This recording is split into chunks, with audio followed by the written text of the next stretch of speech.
Chaque année, le 27 janvier, la Chambre des représentants rend hommage à la mémoire des victimes de l'Holocauste.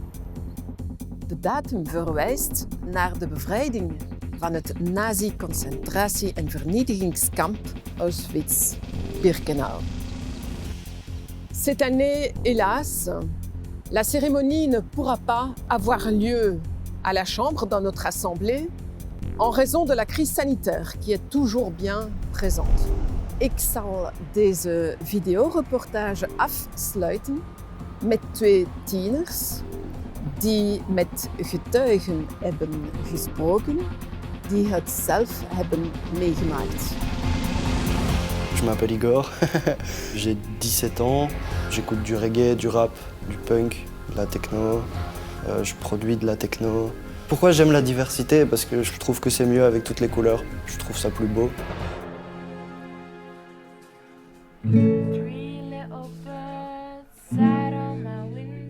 Ik ben Oemi, ik ben 17, ik speel toneel, ik speel gitaar, ik zing graag.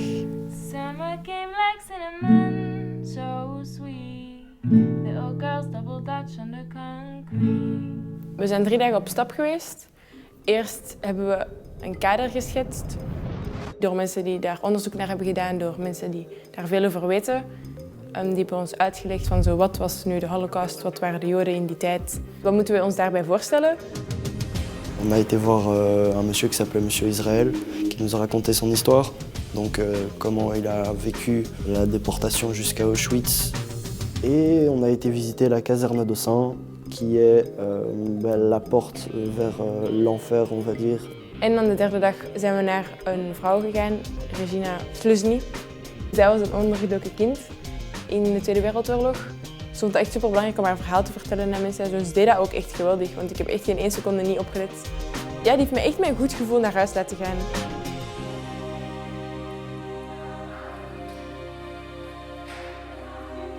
En fait, au début de la Deuxième Guerre mondiale, 90% des Juifs qui vivent en Belgique n'ont pas la nationalité belge. Et ce sont des immigrés récents. Et donc, ces Juifs étrangers, on va les retrouver surtout dans les grandes villes. C'est toujours là aussi que les immigrations s'installent. C'est plus facile de trouver du travail. Et donc, ils sont à Bruxelles, à Anvers, à Liège, à Charleroi. Par exemple, Borgerhout, qui aujourd'hui est le quartier où il y a une immigration très forte à Anvers, c'était aussi un endroit où énormément de Juifs se sont installés. Et donc, on a pas mal de Juifs étrangers qui sont arrivés et qui sont une population pauvre. Blijkbaar was dat ook een echt arme bevolking en dat wist ik niet. Maar je had ook zo'n stereotypisch dat Joden... Dat is wat me echt is verteld vroeger, dat de Joden gewoon rijk waren en dat die veel bedrijven hadden en dat daaruit ook de antisemitisme is gekomen, omdat die veel geld hadden en omdat arme mensen ook vaak als buitenbeentje worden gezien en dat die gewoon echt helemaal niet beschermd zijn, gewoon puur omdat die migrant waren. Die Joodse bevolking, dat zijn mensen die naar hier gemigreerd zijn. Met andere woorden, die bevolking beschermen, dat behoort niet tot hun prioriteit. Er was de context van de bezetting, het is een abnormale situatie, maar toch kan je jezelf daar toch vragen bij stellen. 90% des Juifs belges étaient des immigrés d'autres pays et du coup, direct, c'était les premiers qui se sont tout ramassés dans la gueule. Par exemple, dans les Marolles à Bruxelles, il y a énormément de Juifs qui ont été déportés de là. On a vu des pierres avec le nom d'une personne, la date à laquelle elle a été déportée, la date à laquelle elle est décédée. Et il y en avait vraiment beaucoup dans les Marolles.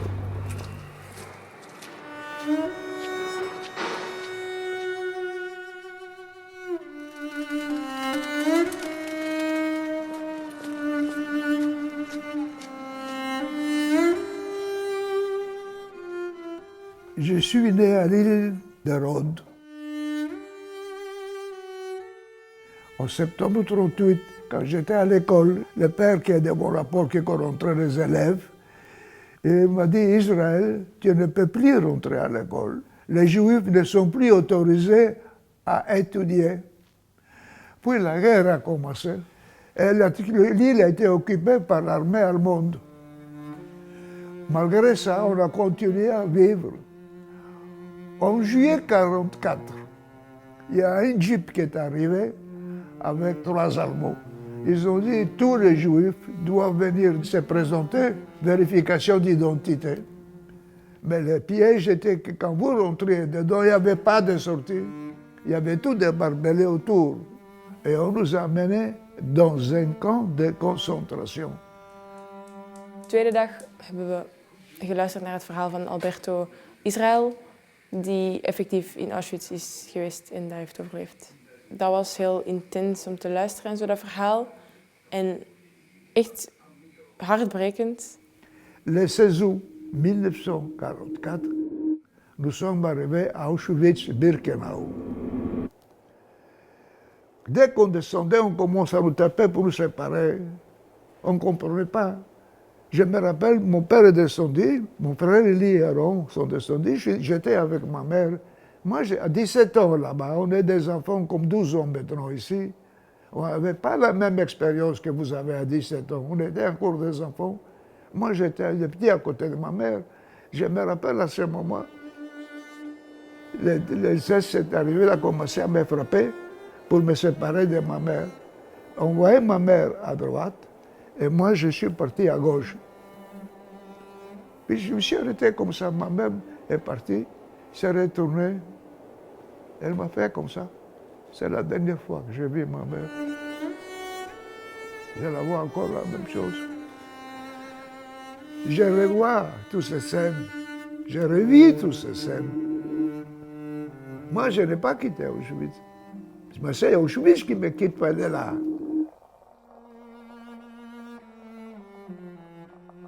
Je suis en train de vous raconter quand j'ai dit, j'ai vu ma mère qui m'a fait comme ça. J'étais en face de ma mère en ce moment-là, je la voyais. Moi, je n'ai pas quitté Auschwitz. C'est Auschwitz qui ne me quitte pas.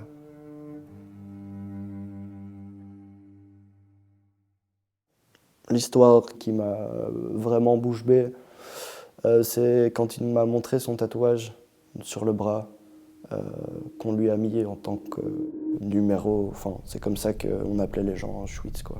On les numérotait et on leur tatouait leur numéro sur le bras.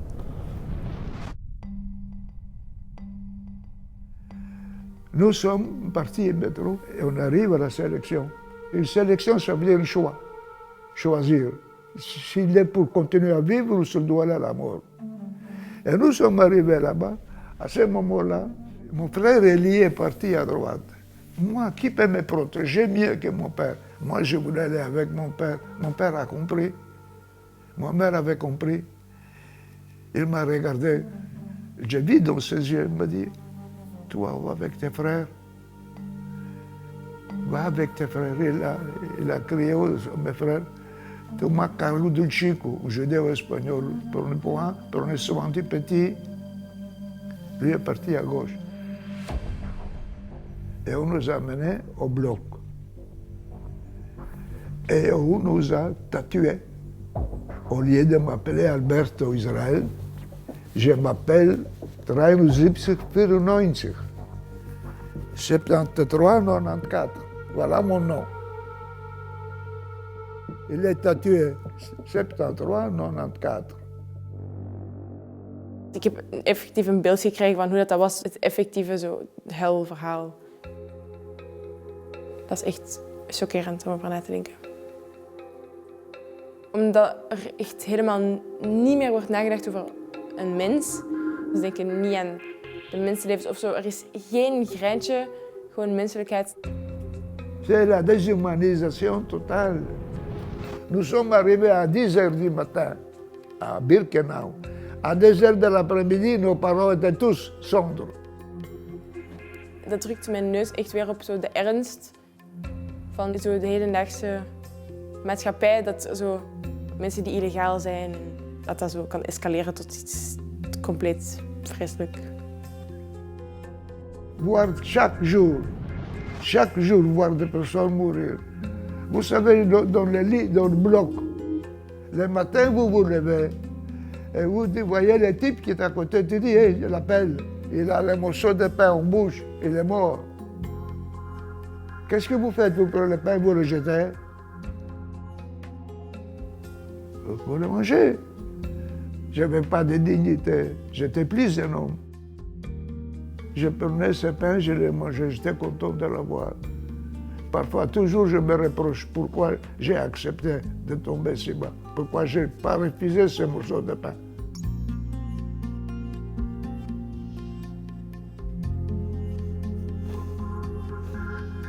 Ja, ik vind dat er vandaag heel veel over groepen wordt gesproken. Altijd wij en zij doen dit en zij doen dat en dit en dat. Terwijl er helemaal niet meer individueel naar een mens wordt gekeken. Maar dat is ook wat er in de Tweede Wereldoorlog is gebeurd, denk ik. Allee, zo, dat zij, de Joden, zij de slechte, zij de vieze, de mensen die ons schild komen stelen en die barbaars zijn. En zij, de outcasts, zij die er niet bij horen, zij die anders zijn dan wij. Dat is veel makkelijker dan als je effectief naar een persoon gaat kijken. En zo, probeer dan een keer in die persoon je gezicht te zeggen.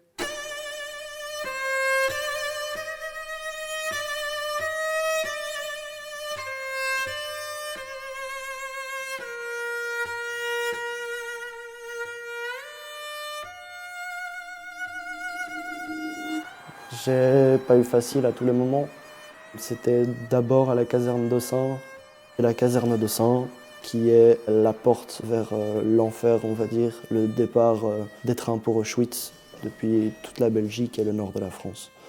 Quand on a visité la salle où les enfants étaient enfermés, en attendant de partir à Auschwitz, parfois des mois, ça a été assez émouvant pour moi. J'ai versé une petite larme. Ja, fucking heavy. Ja, het is moeilijk, hè?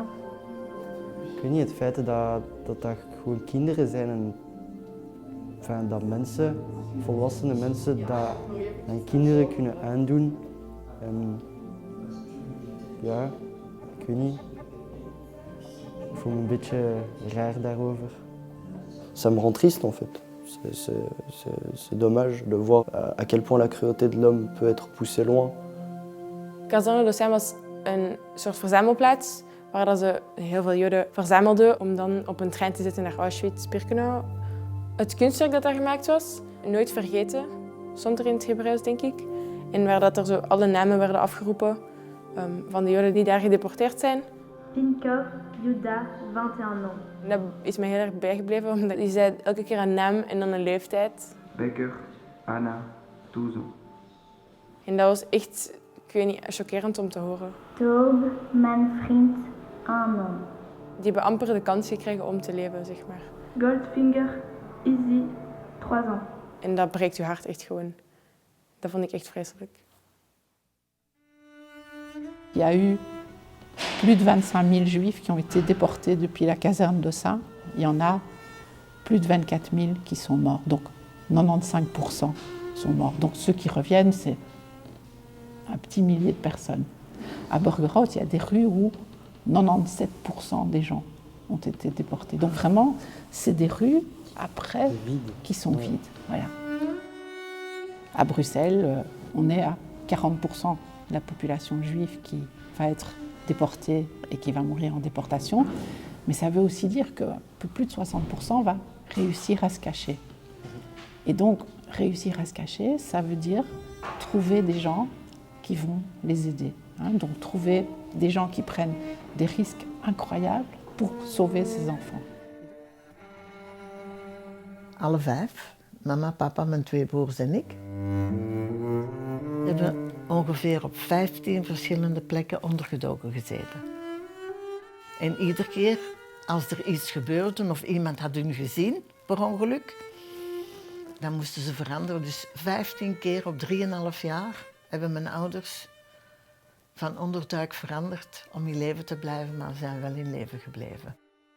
On a été voir Madame Regina qui nous a parlé de la vie qu'elle a vécue en tant qu'enfant caché pendant la guerre.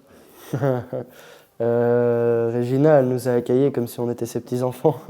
Ja, die heeft me echt met een goed gevoel naar huis laten gaan. We kwamen daar en ze was speciaal naar de Joodse bakkerij geweest in de buurt. En dan mochten we dat eten en ze heeft thee gemaakt voor ons en zo. En dat was super gezellig. En dan hebben we daar geluisterd naar haar verhaal, zeg maar. Alsof we zo op bezoek kwamen, echt. De enige die mocht naar beneden gaan uit de kamer, omdat ik blond haar had, dat was ik, 2,5 jaar.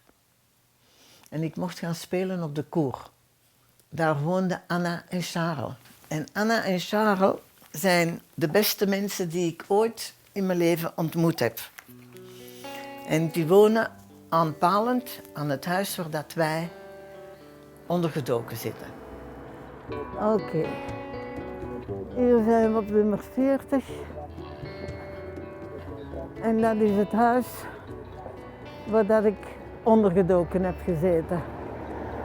En langs de achterkant, daar kunnen we naartoe. Daar kun je mijn kamer zien. Anna en Charles hebben geen kinderen, maar Anna heeft 3 katten.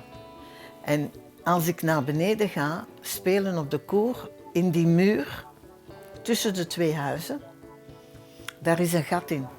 Hier op deze hoogte moet een gat zijn geweest. Hier zoiets.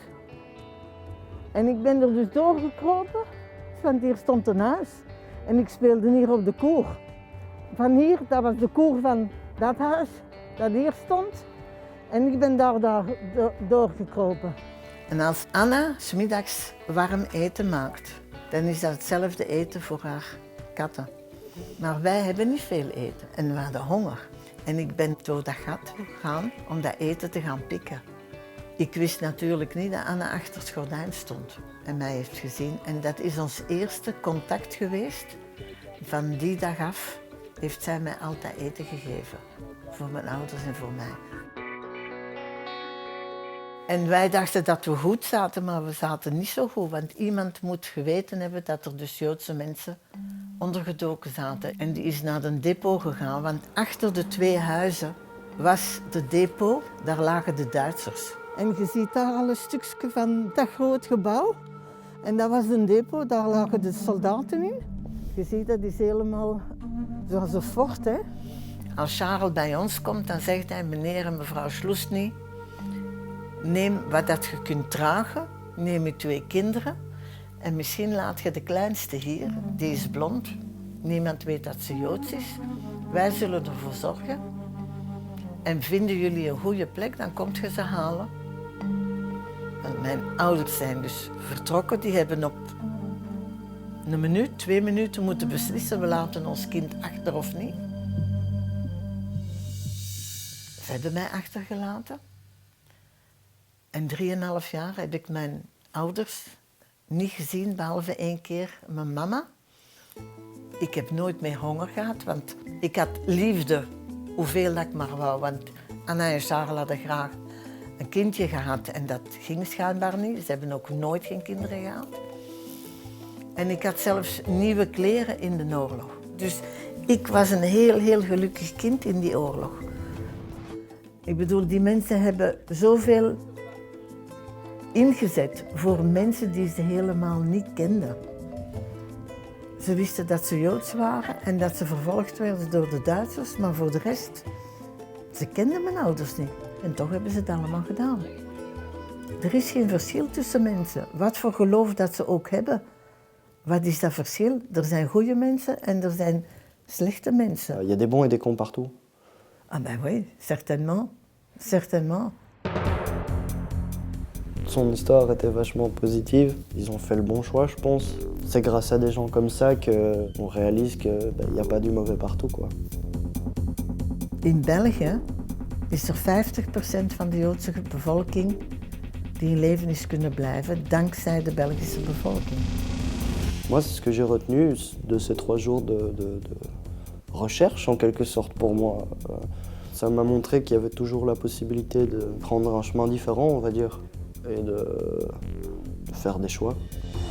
Oemi en Igor, waarom raakte dit moment zo? Deze morgen zei meneer Israël, blijf op school, studeer goed. Want ik heb nooit de kans gehad om te studeren. Tout n'est pas perdu, on va dire. Un message d'espoir. Ja, om ook kritisch na te denken dat je als 1 persoon echt tegen de massa je kunt verzetten en iets kan betekenen in de wereld. Dat kan echt gewoon, omdat veel mensen altijd denken van nee, maar ik kan dat niet alleen en ik moet meegaan en zo. Ik zou wel willen daartegen, ik even goed, hè, ik ook. Dus ik zou wel willen, maar dat gaat niet, sorry, ik kan dat niet, bla bla. Terwijl je echt als persoon zelf, als je stem laat horen, kun je een inspiratie zijn voor superveel mensen, waardoor dat mensen nu gaan volgen. Zo. Stel Greta Thunberg of zo. Allee, snap je, die was ook maar 16 of zo.